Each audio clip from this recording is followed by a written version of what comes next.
Why do you see most of the indie games on Steam instead, or Nintendo Switch, or any other platform? Why do they work on Switch? They work on Switch because the store is very open, but it gets promoted by Nintendo themselves.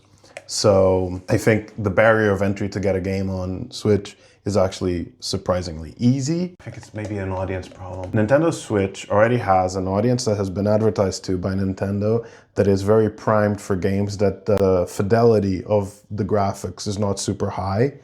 You don't have Unreal Engine games that are like super high res. You have more indie friendly retro nostalgic games, and a lot of indie games end up being retro or nostalgic. It just sometimes it's easier to do an art style that was done like some decades ago, and a lot of the times the passion that the indie game developer has comes from that nostalgia that they have when they're making the game. Hey, I want to make a game from something that happened before.